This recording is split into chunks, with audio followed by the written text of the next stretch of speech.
Oi, pessoal, tudo bem com vocês? Hoje nós vamos fazer uma aula super importante. Eu espero que vocês usem bem essa aula. É uma aula sobre estratégias argumentativas. O último encontro que nós tivemos, nós falamos sobre a estrutura padrão do parágrafo, nós falamos sobre a necessidade de que um parágrafo obedeça a um modelo rígido de tópico frasal, frase de ampliação e frase síntese, para que esse parágrafo tenha uma organização do seu desenvolvimento muito bem encadeada. A redação, então, o parágrafo de desenvolvimento, ele depende muito dessa organização na constituição dos seus parágrafos. Lembramos que o tópico frasal vai apresentar a ideia central que aquele parágrafo pode desenvolver. Lembramos também que cada parágrafo de desenvolvimento só comporta uma única ideia central e que essa ideia central será acompanhada por desdobramentos de ideias secundárias.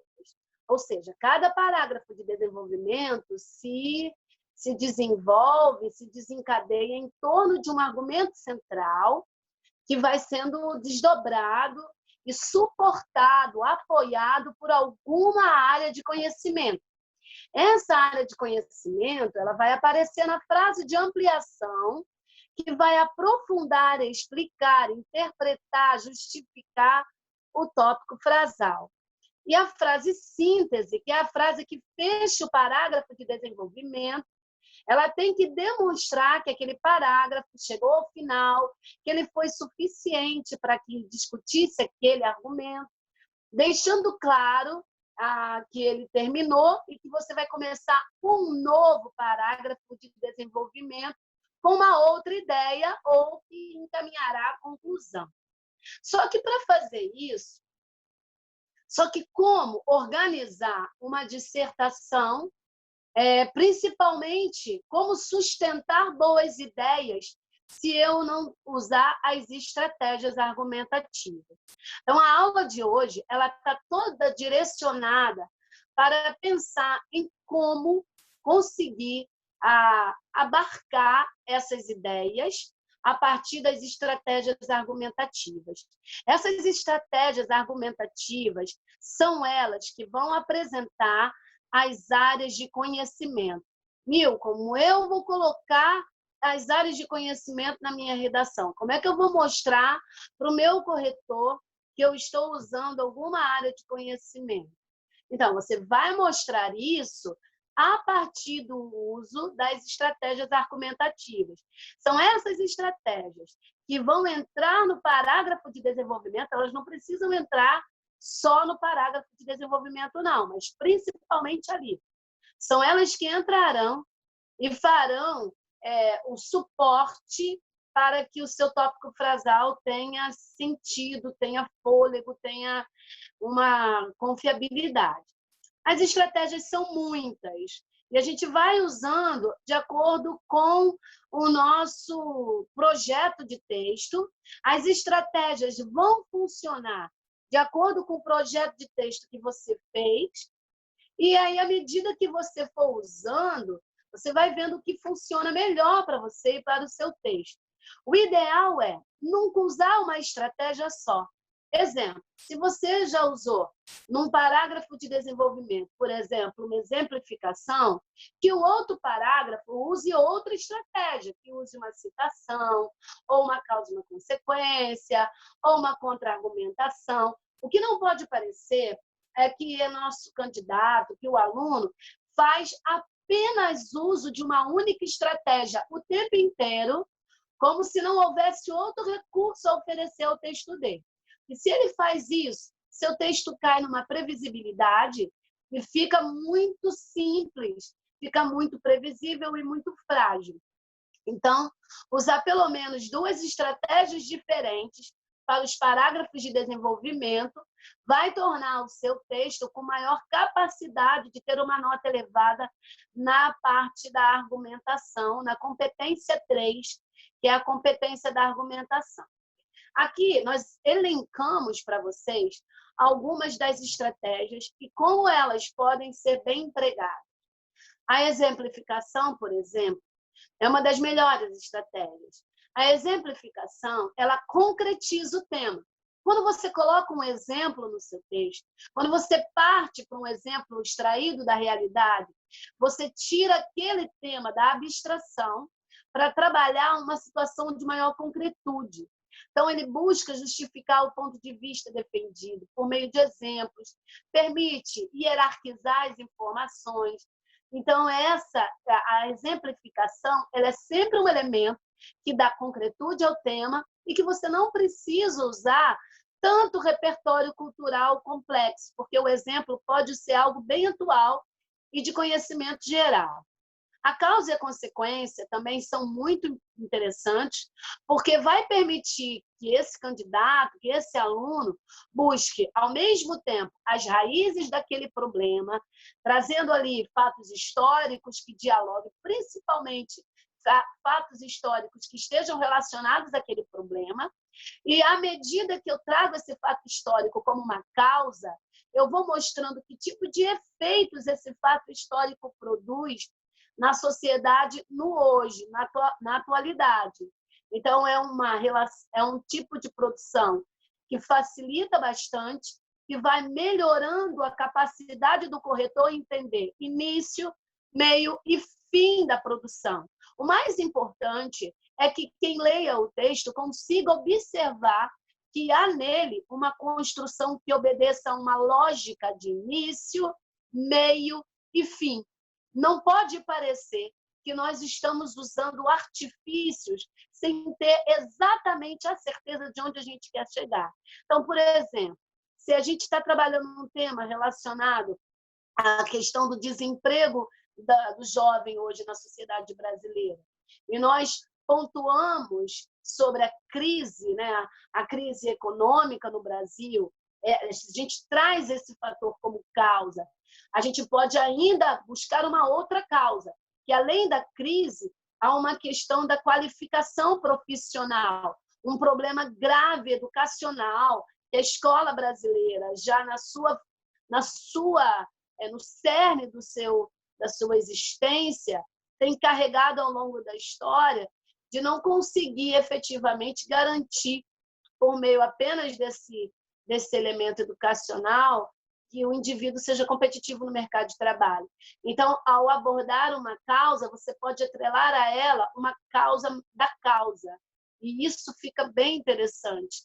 E aí ao ponto de você ir relacionando as causas e as consequências do problema, mostrando as ramificações, tá? A explicitação, explicitar é quando nós deixamos algo muito claro, muito nítido. Então, tem como finalidade esclarecer algum ponto de vista apresentado e definindo algum conceito, fazendo uma definição de algum tipo de fato social, para que haja entre esse conceito, entre esse fato social e o problema desencadeado, uma relação.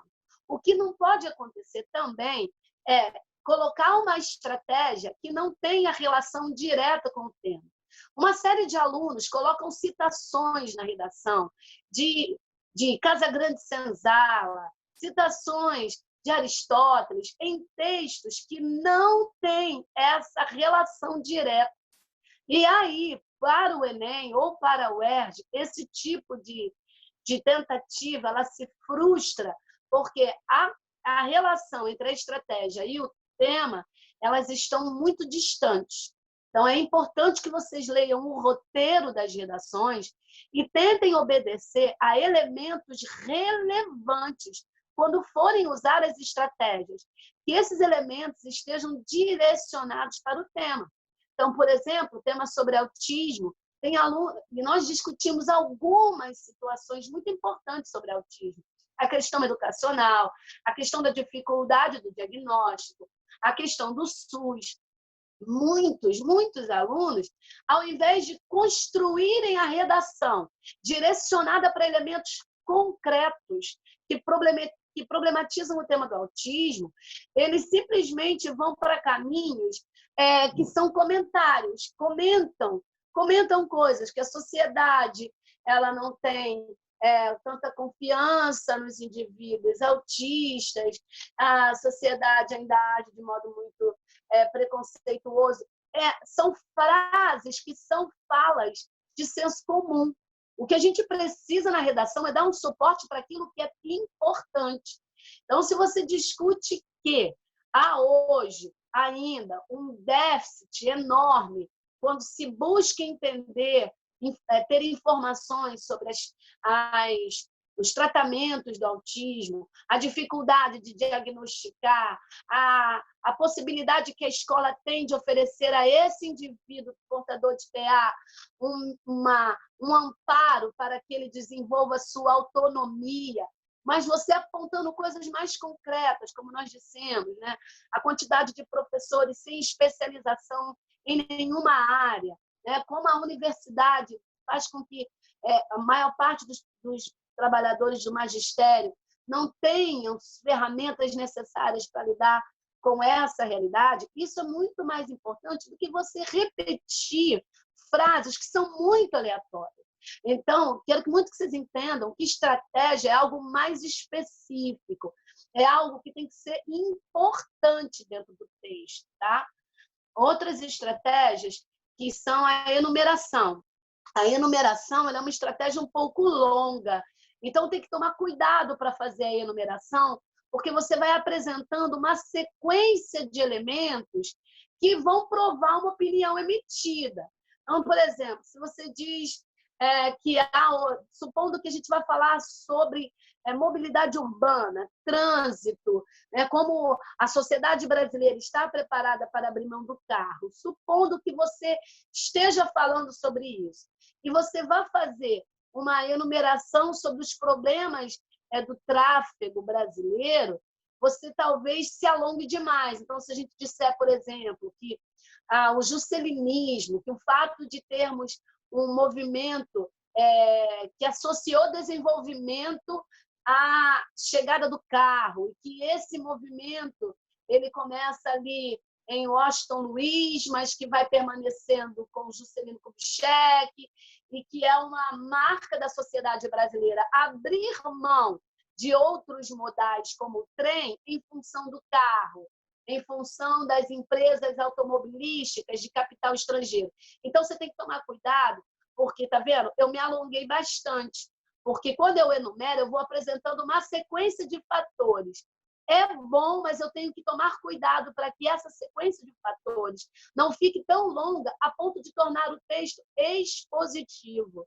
Eu vou falando, dando vários pontos e acabo não desenvolvendo com clareza nenhum elemento. Porque quando eu exponho, eu não tenho grandes explicações. Eu me limito a expor.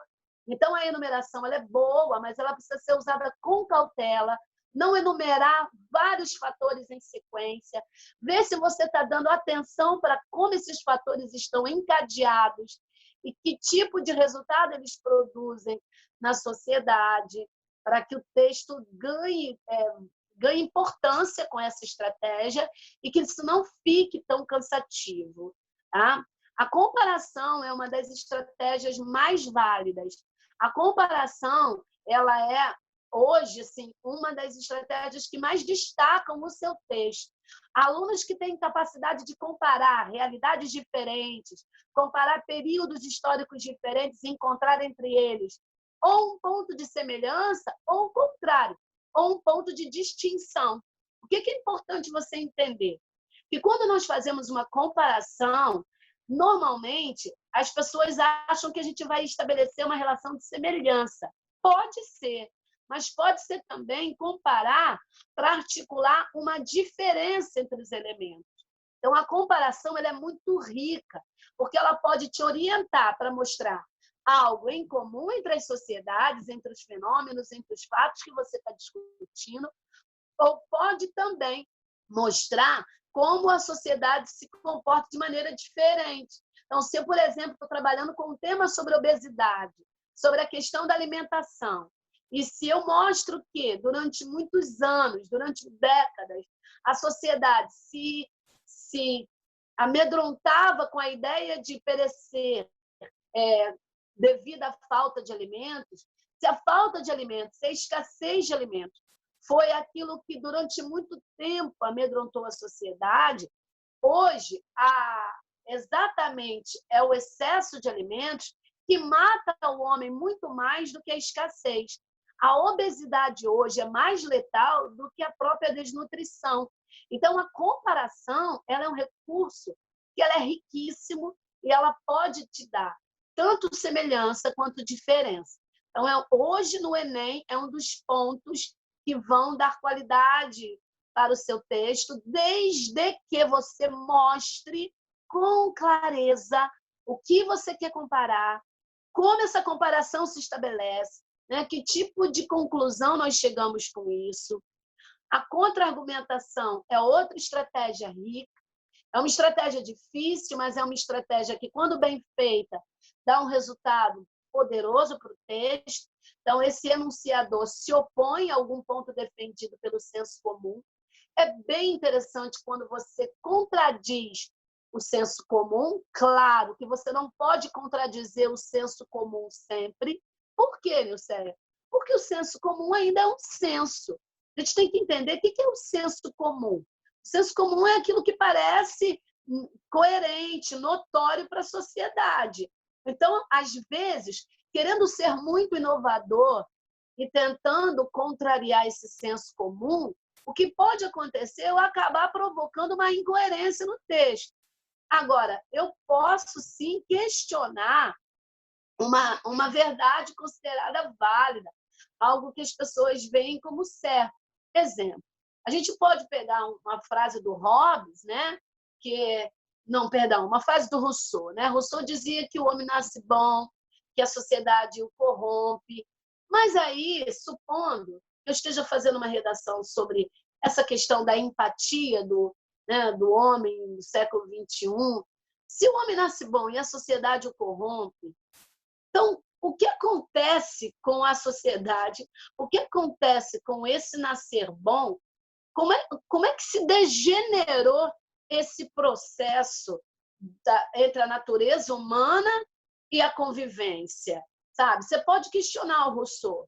Será que, na verdade, os homens não são tão inatamente bons, mas precisariam ser influenciados a ser bons?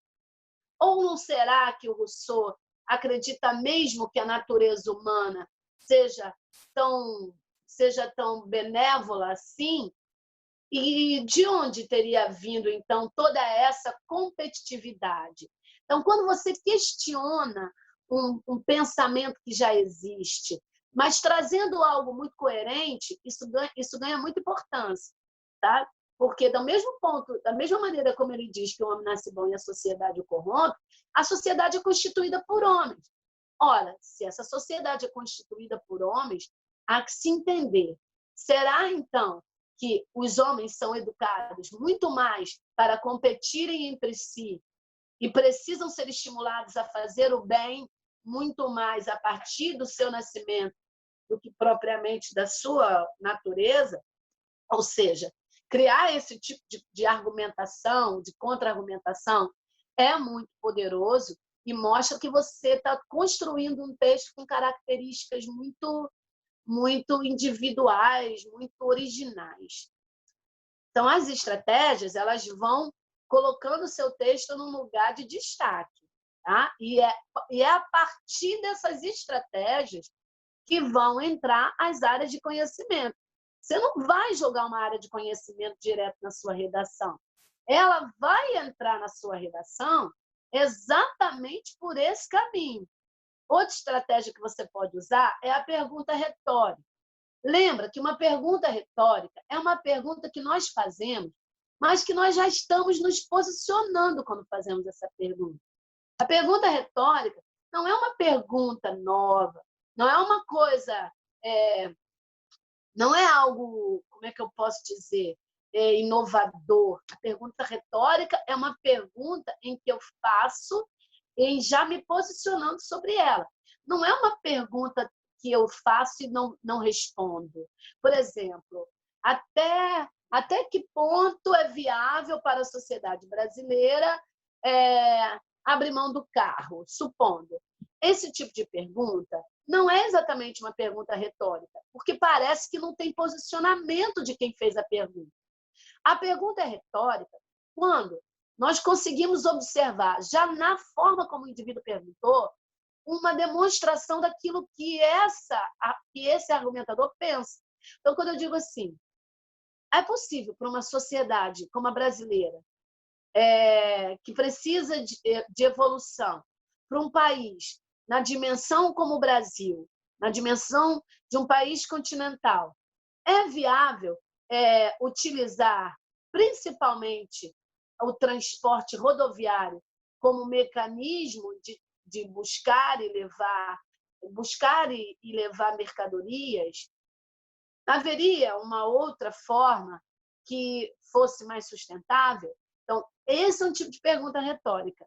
Então, na pergunta retórica, eu já automaticamente vou deixando em evidência o posicionamento pelo qual eu optei. O interessante também é que, se você optar por uma pergunta retórica, você faça essa pergunta ou na introdução, apresentando a sua tese, ou no primeiro parágrafo de desenvolvimento. Porque quando você faz essa pergunta retórica no segundo parágrafo de desenvolvimento, talvez não dê tempo suficiente para que você responda. Então, a pergunta retórica ela deve ser feita e respondida. E para que ela seja respondida de uma maneira suficiente, para que você dê tempo de mostrar por que aquela pergunta ela tem todo um contexto, ela tem todo um significado, então, talvez fazer essa pergunta já na introdução ou no primeiro parágrafo de desenvolvimento te dará tempo suficiente ao longo desse texto para que essa pergunta vá sendo respondida. Porque você não responde isso com uma frase, mas com a organização do argumento que você vai elaborando. Tá? Agora, cuidado, não confunda a pergunta retórica com uma pergunta excludente. O que é uma pergunta excludente? Uma pergunta excludente quando parece que a gente está fazendo uma pergunta muito banal, algo muito simplório, e é colocado no texto. Algumas pessoas colocam isso na redação, como se elas fossem pergunta retórica, e elas não são. Quando a gente coloca uma pergunta assim, pega uma questão grave, porque todos os temas de redação, eles devem e precisam ser encarados como questões graves. Você só consegue, de fato, mostrar ao teu corretor que tratou o tema com a dignidade que ele merece, quando esse tema ele vai ser tratado como um problema sério para a sociedade. Então, quando a gente faz uma pergunta excludente, é como se aquilo fosse algo irrelevante. Por exemplo, se a gente pega o tema sobre a questão do jovem, né? Vou voltar na questão do trabalho, né? A questão dos desafios da inserção do jovem no mercado de trabalho. Se eu faço uma pergunta na introdução assim, diante de tantas crises e de uma juventude ainda muito fragilizada, é necessário questionar: é possível inserir o jovem brasileiro hoje no mercado de trabalho? Isso não é uma boa pergunta retórica, porque não tem posicionamento. É possível inserir o jovem hoje no mercado de trabalho? É como se você não tivesse nenhum compromisso em dizer que sem esse jovem ter trabalho, ele não tem perspectiva. Então, esse tipo de pergunta é uma pergunta que a gente chama de excludente, que parece que alguém pode dizer sim ou não. Então, as perguntas retóricas, elas não serão respondidas com sim ou não. Elas são perguntas mais sérias, mais profundas e que vão causar reflexão, tá? E outra coisa, se vai fazer pergunta retórica, ela é uma só. É grave erro fazer uma pergunta em cima da outra, uma pergunta em cima da outra. Nós já tínhamos falado sobre isso antes da quarentena, mas estou repetindo. Nós não fazemos uma sequência de pergunta, uma em cima da outra, porque senão a gente já não sabe mais qual é a pergunta mais importante e qual é a pergunta menos importante, tá bom? Então, é importante que vocês entendam que uma boa pergunta retórica, ela será única, tá bom? Levantamento de objeções já previstas. O que é levantar objeções já previstas? Quando nós já estamos criando argumentos que a gente já, no meio daquela argumentação, antecipa que alguém vai poder levantar um questionamento sobre aquilo que a gente defende. Então, por exemplo, se eu estou fazendo uma redação sobre a necessidade de criar mecanismos para aderir a esse trabalho juvenil, eu já sei que algumas pessoas vão criar objeções, dizendo, por exemplo, que entre um jovem ficar desempregado e uma pessoa mais velha, é melhor que seja o jovem. Eu sei que alguém vai dizer isso. Então, o que eu faço? Eu já crio, eu já levanto esse possível questionamento, eu já levanto essa objeção e eu mesmo já vou desmontando essa contra-argumentação.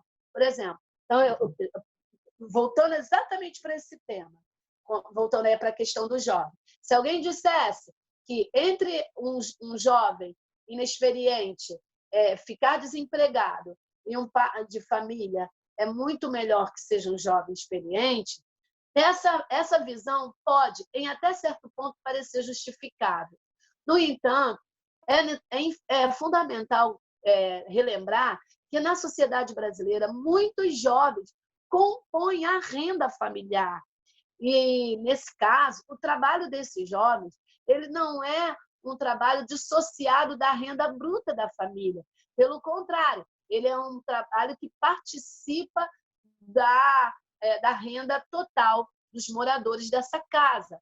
Logo, quando o jovem vai ficando muito tempo sem emprego, sobrecarrega a figura do adulto. Além do mais, para a juventude que tem uma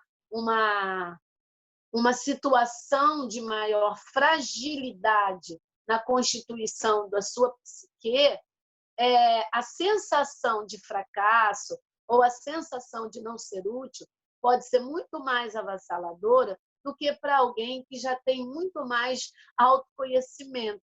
Logo, é fundamental que o governo, atrelado às empresas privadas, tenham projetos para estimular a utilização dessa mão de obra, ainda que ela não tenha o mesmo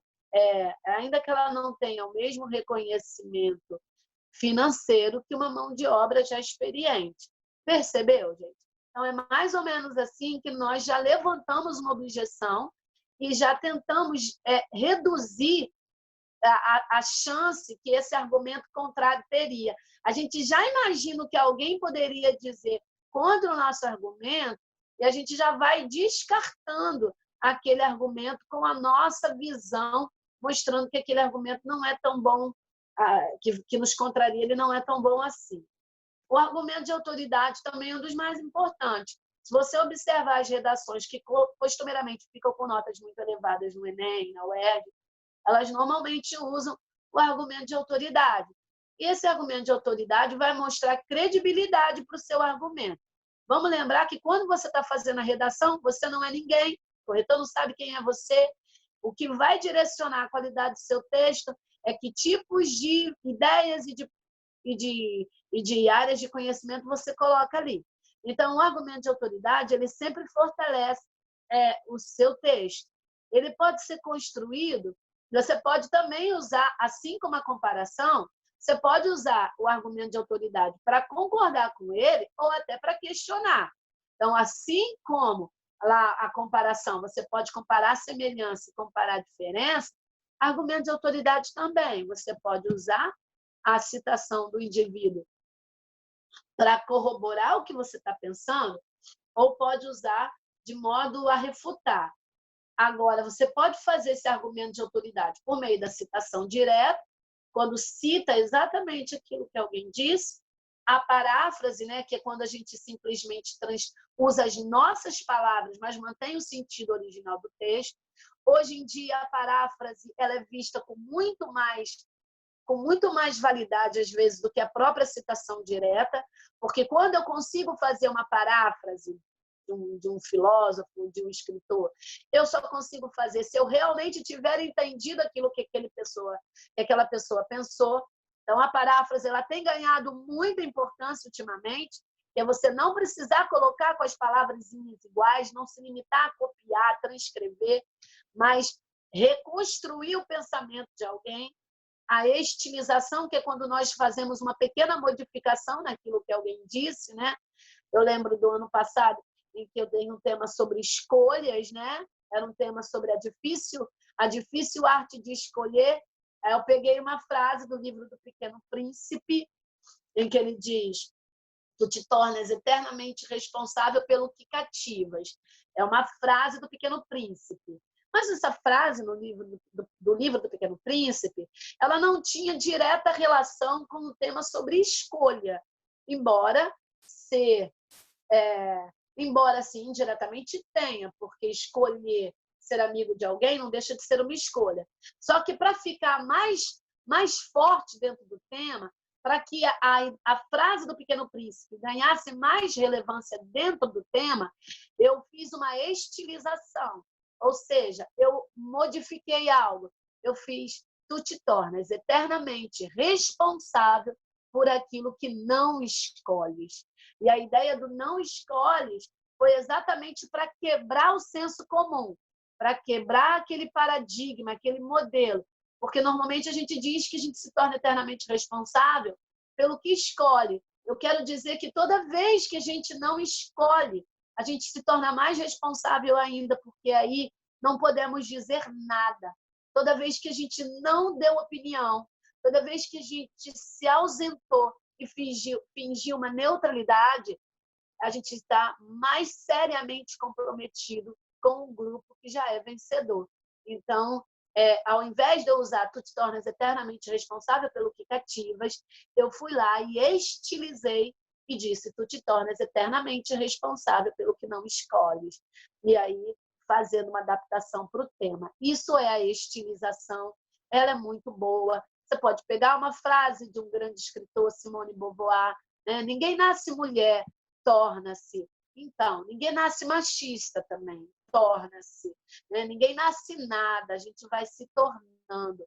Então, a estilização, ela tem uma capacidade absurda de ser original e de não ter risco de alguém dizer uma coisa muito parecida com o que você disse. E a paródia, né? Que é quando a gente altera aí um pouco aqui o texto original, pode fazer desde que pareça que essa paródia está ganhando uma ênfase crítica, desde que essa paródia tenha uma função séria de trazer um tom crítico, e tem que ficar claro que tipo de texto você está parodiando, né? Minha terra já não tem palmeiras e nela já não canta mais o sabiá. Quase todas as árvores foram cortadas para nela o progresso chegar. Fiz uma paródia do Canção de Exílio. No Brasil do século XXI, não é, olha bem, o Brasil do século XXI se distancia daquele idealizado pelos escritores românticos e que tinham na natureza uma idealização de perfeição, uma idealização de terra maravilhosa. Então, quando eu faço esse tema usando a paródia, e sendo um tema relacionado à questão ambiental, a progresso, a sustentabilidade, está muito bom. E quem lê a paródia tem que imediatamente ter conseguido identificar o texto original. Se isso não aconteceu, simplesmente você não fez uma paródia, então é melhor abrir mão disso e tentar fazer uma outra coisa. Bom, para vocês entenderem melhor, eu fiz aqui alguns exemplos no meu material sobre o tema que será dado hoje, o tema que eu vou trazer para vocês essa semana. E nós estamos entrando em temas que estejam todos vinculados a esse momento em que nós estamos vivendo. Todos os temas que a gente vai trabalhar agora, por enquanto, estão relacionados a que tipos de reflexos, que tipos de efeitos a pandemia do Covid-19 causa na sociedade. Né? Quais são as consequências, quais são os reflexos desse momento ímpar que a humanidade está vivendo em várias áreas. Então, a redação ela vai refletir sobre esse momento, sobre quais os impactos em diversas áreas, e a gente já falou sobre educação à distância e tal, quais os impactos que isso produz na sociedade brasileira.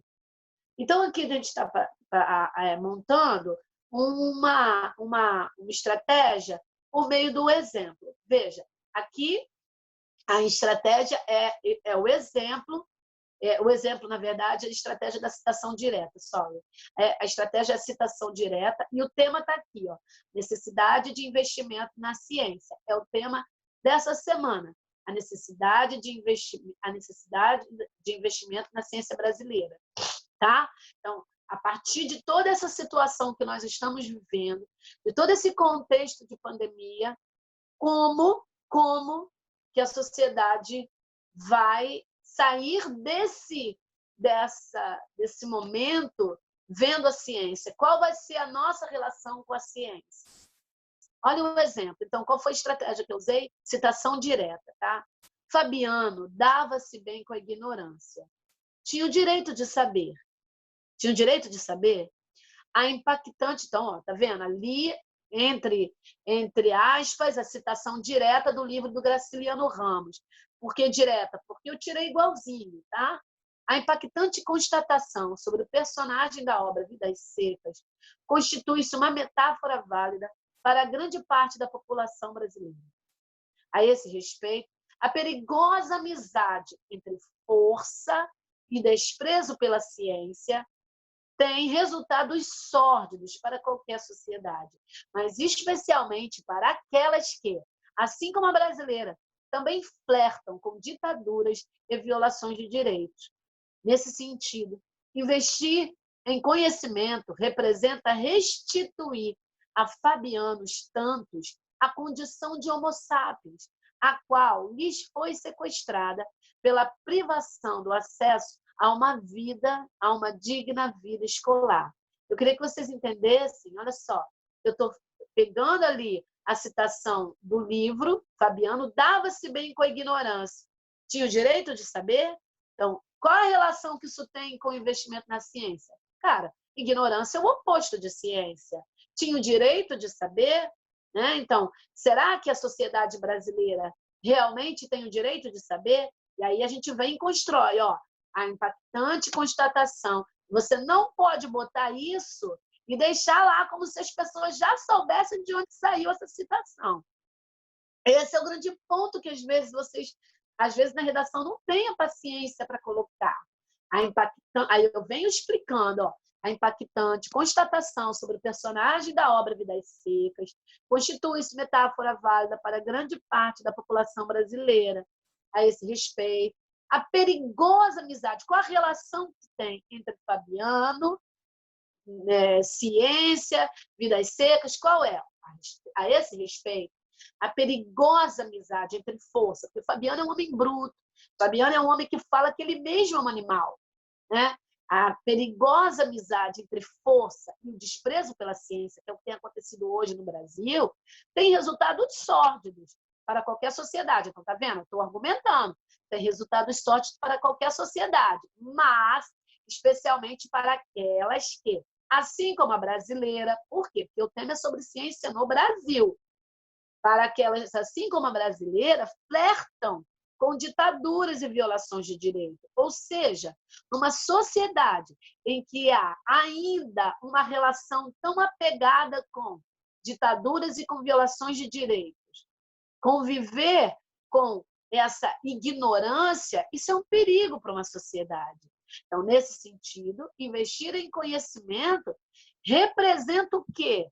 Restituir, ou seja, devolver a Fabiano os tantos. Aí a gente pega aquele Fabiano ali, que é uma metáfora, que é uma parte pelo todo, e faz dele... A gente tem um monte de Fabiano. Restituir a Fabiano os tantos a condição de homo sapiens, ou seja, eu quero dizer, eu deixo claro no meu texto, que é a frase síntese, que não é normal que haja Fabianos. Não é normal que existam Fabianos que se confundam com o animal e que vejam a ignorância como algo com que eles se apeguem. O normal é que nós sejamos homo sapiens, né? E se ele se torna Fabiano, é porque essa capacidade de pensar e de pensar na ciência foi sequestrada, foi tirada, beleza? Vamos ver o exemplo 2. A necessidade de investimento na ciência, o mesmo tema, a necessidade de investimento na ciência no Brasil. Qual estratégia de argumentação eu vou usar agora? Eu vou usar 2, comparação e dado estatístico. Eu vou usar 2 no mesmo parágrafo. Vejam, galera, vocês não são obrigados a usar 2, mas você não pode ficar satisfeito de estar fazendo a redação e no parágrafo de desenvolvimento não ter nenhuma área de conhecimento. Cara, enquanto você não tiver área de conhecimento, a sua nota não sobe. Nem na competência 2, nem na competência 3, tá? Ao cortar investimentos em ciência, o Brasil assassina seu futuro. Olha o tópico frasal. Então, veja, ao cortar investimentos em ciência, o Brasil assassina seu futuro. Ponto. Essa contraditória realidade nacional se opõe à conduta universal, já que a história mostra que pesquisa e inovação com o foco no mercado são chaves para abrir um portal que conduz ao desenvolvimento. Então, a história mostra que pesquisa e inovação é o foco, né, para abrir para um portal de desenvolvimento aí. Tal percepção se constata quando se comparam os orçamentos reservados à gestão científica em países como Japão e Coreia, por exemplo, com seus 3% do PIB, na verdade a Coreia é mais, seus 3% do PIB revertidos para esse setor. Enquanto isso, em terras de Pindorama, e aí Pindorama é um dos nomes que os indígenas deram ao Brasil, né? Eu uso de propósito para mostrar que é como se a gente estivesse lá, bem antigo, bem primitivo. Enquanto isso, em terras de Pindorama, mantém-se a lógica reversa. Economiza-se a verba destinada às universidades, mas garante-se o orçamento público que patrocina as eleições. Diante disso, o nosso critério de prioridades é orientado por ditames plutocráticos.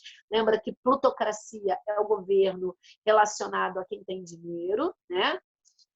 É orientado por ditames plutocráticos em detrimento do bem-estar coletivo. Ou seja, quando cortamos investimentos para a ciência, aí é importante do tópico frasal vir e ser uma frase importante, ele assassina o futuro. E aí eu vou explicar o que eu quero dizer com esse tópico frasal. Então, que o Brasil ele é contraditório por quê? Porque ele se opõe à conduta universal.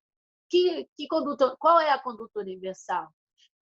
Investir em pesquisa e inovação. Esse é o foco no mercado, são as chaves para sair do subdesenvolvimento.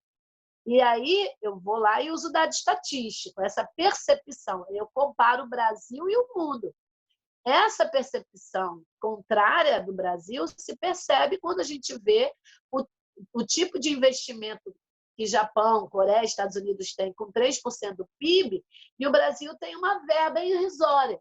Né? Ele não tem um investimento X. Lá eles não têm nem uma verba, eles têm um tanto do PIB destinado.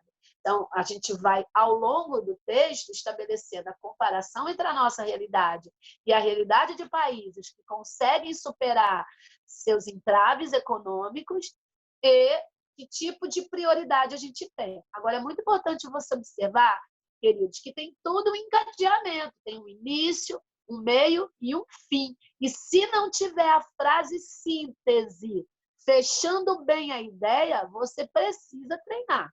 Então, diante disso, o nosso critério de prioridades é orientado por ditames plutocráticos, ou seja, o que ganha importância no Brasil é a orientação sobre o dinheiro e não sobre o bem-estar coletivo. Então, eu chego ao final. Outro exemplo de estratégia, eu vou usar aqui a causa e a consequência, que é uma das estratégias que você consegue aplicar para todos os tipos de tema. A causa e a consequência é um tipo de estratégia que você consegue usar em qualquer um. E ela é bem interessante. Veja, sem pesquisa científica, o que resta é a consolidação de nossa postura de importadores de tecnologia. Então, tópico frasal, sempre aquela primeira frase que tem que apresentar ponto de vista. Olha como isso é ponto de vista. Sem pesquisa científica, o que resta? Essa palavra é muito importante, porque, ou seja, é como se ela deixasse claro que não tem saída. O que resta é a consolidação de nossa postura de importadores de tecnologia, ou seja, nós vamos continuar sendo submissos. Essa versão moderna de stop and go, aí botei um conceito. Aqui também tem uma explicitação, porque lá em cima eu falei de explicitação, que é quando a gente bota um conceito e não pode deixar o conceito sem explicitar. Vou explicitar. Nessa versão moderna de stop and go, o que é stop and go? Expressão que designa economias instáveis com súbitos processos de desaceleração, enfraquece a base industrial interna, convertendo-nos em dependentes de produtos de alto valor agregado, produzidos no exterior. Ou seja, sempre que nós, ao invés de investirmos na nossa tecnologia interna, a gente se limita a exportar a nossa matéria-prima, nós ficamos limitados a um processo de economia extrativista. É como se nós estivéssemos ainda no processo colonial, porque nós somos uma economia que stop and go, ela dá uma crescidinha e para, e ela não tem estabilidade, ela não tem fôlego para crescer, ela não é competitiva. E aí eu vou explicando, enfraquece a base industrial interna, isso nos enfraquece a base industrial interna, convertendo-nos em dependentes de produto de alto valor agregado, produzidos no exterior. Então, tem uma relação de causa. Qual é a causa? Sem pesquisa científica é a causa. Consequência, nós seremos eternamente subdesenvolvidos. Esses entraves, aí, desenvolvendo mais a ideia, esses entraves retardam o desenvolvimento de novos medicamentos. Olha, o mais efeitos, as consequências de mais medicamentos, de novos medicamentos, reduz o potencial de inovação em energia e ainda encolhe as chances de aplicação de matérias-primas como nióbio em uma produção nacional. Dessa forma, sempre, galera, fecha a ideia. Dessa forma, seguimos para um futuro visivelmente marcado pelo passado. Então, eu começo a redação falando que, sem a pesquisa científica, a nossa postura é de uma nação subdesenvolvida, termino o texto, termino o parágrafo ratificando isso, dou a causa, porque é a pesquisa científica que traz o progresso, e depois, quando a gente não tem isso, a gente se limita a exportar matéria-prima. Essa matéria-prima que para o mercado externo é hiper importante, ela é super estratégica, eles vão aplicar essa matéria-prima numa série de produtos que vão ser agregados.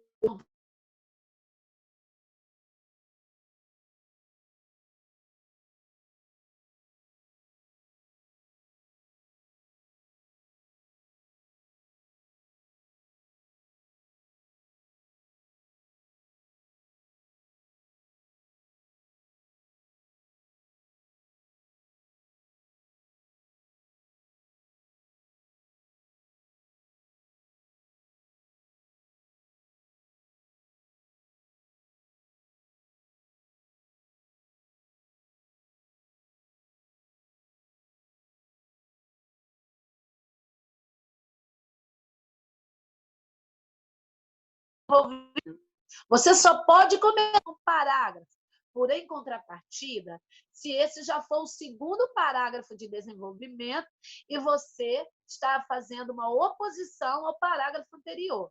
Tem aluno que começa o primeiro parágrafo de desenvolvimento falando em contrapartida. Você está se contrapondo a quê? A tese? Então, não existe isso. Então, esse parágrafo aqui, ele seria o segundo parágrafo de desenvolvimento, tá? Em contrapartida, ironicamente, o Brasil é uma república forjada nas bases do pensamento positivista, conforme se pode constatar no lema perpetuado da bandeira nacional, ordem e progresso. Né? Quem tem aí a aula do Dudu sabe que a ideia da ordem e progresso é um lema que vem na bandeira positiva, que vem da escola filosófica do positivismo, que é uma escola filosófica que vai abraçar a ciência. Apesar disso, tornamos-nos uma nação desapegada à construção científica, ao mesmo tempo em que nos rendemos ao charlatanismo de diversas pseudo-religiões, o que se constata na pesquisa da Global Wellcome Global Monitor, na qual se revela que quase metade dos brasileiros afirmam: a ciência discorda da minha religião. Então, aqui, além da contra-argumentação, eu estou colocando aí um dado de uma pesquisa, né?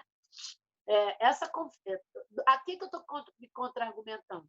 Eu estou contra-argumentando a formação da sociedade brasileira.